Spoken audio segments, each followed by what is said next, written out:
The 2025 BET Awards was rolling along, tributes, trophies, predictable applause, until Tyler Perry stepped to the mic. Viewers expected a feel-good speech from the mogul, who once sheltered Meghan Markle and Prince Harry. Instead, he served a velvet-gloved gut punch. Some folks borrow blessings like they're owed, but never return the favor. No names, yet every camera zoomed on audience gasps. Twitter lit with Perry pulls receipts. Why would Meghan's staunchest ally torture on live TV? Strap in, because this isn't just a friendship gone sour. It's Hollywood's nicest guy confirming the rumor Meghan's critics whispered for years. She treats generosity as a one-way street, and payback day just arrived. Spring 2020, the world in lockdown. Harry and Meghan step off a commercial flight in LA with no protection detail, no firm income, and paparazzi already circling. Enter Tyler Perry, Hollywood's stealth billionaire, who picks up the phone after a single call from Oprah and says, "I've got you." Within 48 hours, the Sussexes are whisked through a back gate to Perry's hilltop estate, a 12-bed, 10-bath fortress he normally rents to A-listers for $150,000 a month. He waives every fee, fronts a 24/7 security team, and even discreetly settles lingering staff invoices from their Vancouver stopover. At first, the arrangement looks temporary, 3, maybe 4 weeks. It stretches past 3 months, during which Meghan's legal filings show zero housing expenses. Perry's accountant later confirms the security bill alone topped $2 million.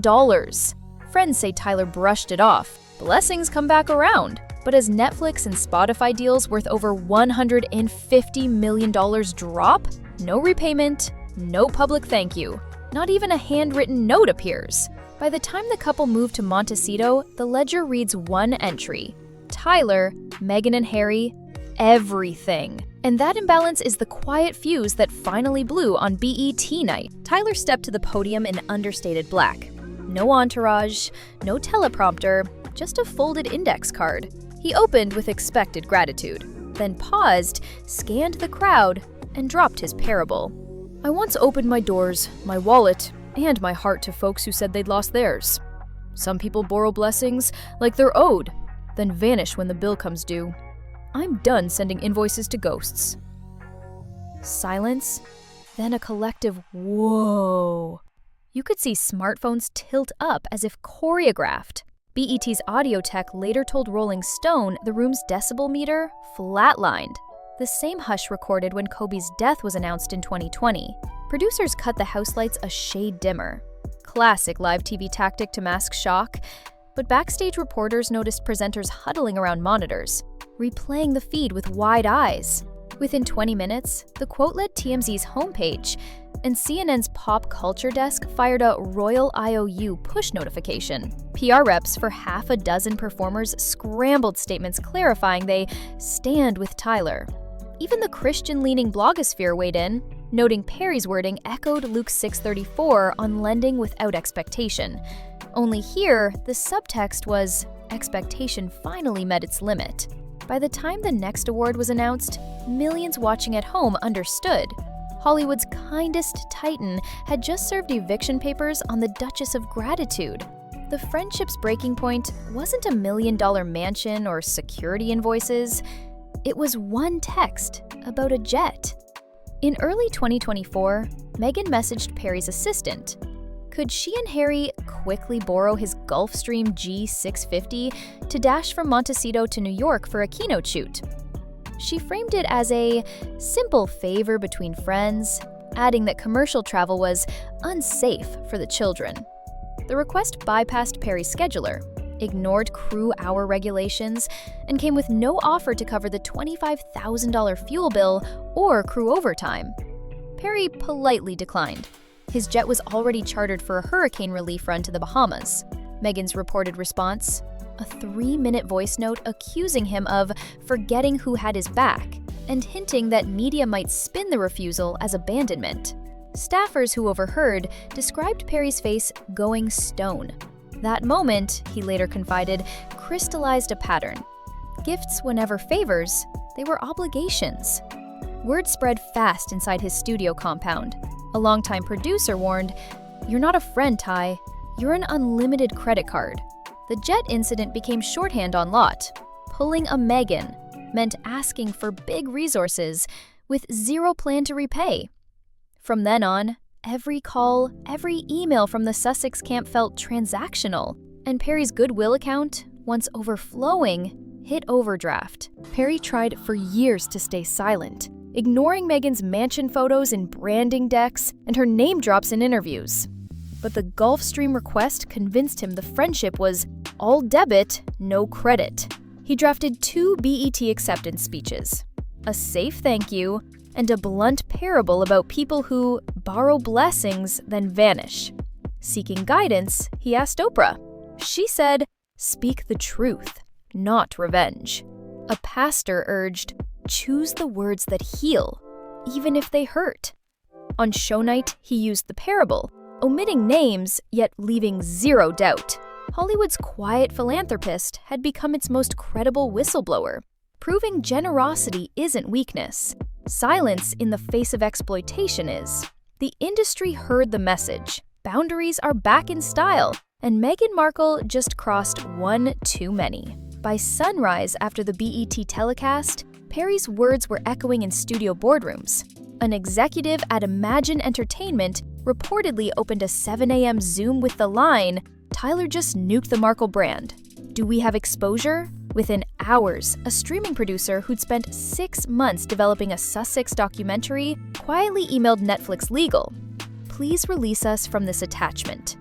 Another backer, slated to contribute $10 million, texted partners a single sentence, "Toxic optics, I'm out." Call sheets tell the story. Meghan's agent dialed 3 networks that Wednesday: Hulu, Paramount Plus, Disney Plus, pitching a Fresh Perspective series on resilience. 2 passed immediately. The third said they'd circle back and never did. Behind the scenes, brand safety teams were updating risk spreadsheets. Meghan, once a diversity win for platforms eager to look progressive, now lit up columns labeled reputational volatility and entitlement risk. Even long-friendly publications took note.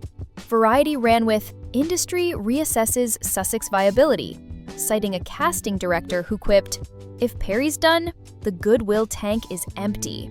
Hollywood's unspoken rule is simple. If the nicest mogul in the room says you're trouble, the room stops answering your calls. Within hours of Tyler's mic drop, Archwell's war room spun into overdrive. Crisis Zoom at 2 a.m., bullet point email blasts to every friendly outlet, and a hastily drafted op-ed titled "Acts of Kindness Aren't Loans." Meghan's comms chief dangled exclusives, unedited footage from their Netflix pitch, private thank you texts to Perry, even an offer for Meghan to clarify everything on CBS Mornings with Gayle King. Network producers passed. One replied, "We can't fact-check feelings." Next tactic, Instagram carousel. Meghan posted unseen photos of Archie's paint-splattered birthday party, captioned, "Gratitude is shown in moments, not headlines." Comments flooded with eye-roll emojis. Engagement sat 40% below her norm. Social listening firm Pulsar charted a 1-week spike in negative keywords. Entitled, user, PR stunt. Up 38%. Behind the scenes, Archwell pitched a podcast rebuttal, Meghan in conversation with a forgiveness expert. Spotify, still smarting from the couple's canceled deal, didn't bite. Even lifestyle magazines that once ran glowing cover stories opted for 1-paragraph briefs. Reps for Markle declined further comment. The harder her team pushed corrective content, the more it smelled like desperation. Instead of shifting headlines, the Blitz confirmed Perry's subtext, that Meghan answers generosity with strategy, and the strategy finally backfired. As Archwell's spin stalled, Meghan's once rock-solid support system evaporated. Oprah's camp, typically quick with a reassuring quote, offered no comment. Insiders say there hasn't been a friendly call between the two households in months. Netflix's Ted Sarandos remains her last high-level backer, but leaked Slack threads show employees teasing Ted's betting studio cash on a busted brand, prompting HR to open a quiet favoritism review. Meanwhile, former collaborators are filling the vacuum. A Spotify producer who worked on the canceled Archetypes deal told Variety that Meghan wanted therapy session vulnerability, but Final Cut control. An impossible combo. A senior aide from the Montecito house described mornings that began with gratitude mantras and ended with shouted demands for rewrites if talking points didn't center Meghan. Even a stylist who once praised her relatable glamour now calls the environment gratitude-free. Numbers echo the anecdotes. YouGov polling shows U.S. favorability for the Sussexes cratering 30% year-over-year. UK negatives sit near record highs. Charity partners pause collaborations, fearing donor backlash. Paparazzi logs reveal triple the stakeouts, yet photos earn half the syndication fees. They no longer guarantee clicks. With allies silent and ex-staffers loud, Meghan faces a brutal calculus: rebuild bridges she burned, or watch the narrative cement without her input. One Hollywood publicist put it bluntly: when even Oprah won't pick up, the comeback tour is on life support. Tyler Perry's soft-spoken confession did what tabloids couldn't. It cracked the last layer of Meghan's carefully curated armor. First she left the crown, now Hollywood's closing its gates. Investors flee, allies ghost, and the empowerment narrative buckles under stories of unpaid debts. Unless Meghan trades entitlement for accountability fast, her empire won't end with a triumphant comeback. It ends with the industry's simplest verdict: blessings borrowed, never returned. Subscribe for the fallout, because Perry's mic drop may be just the opening gavel.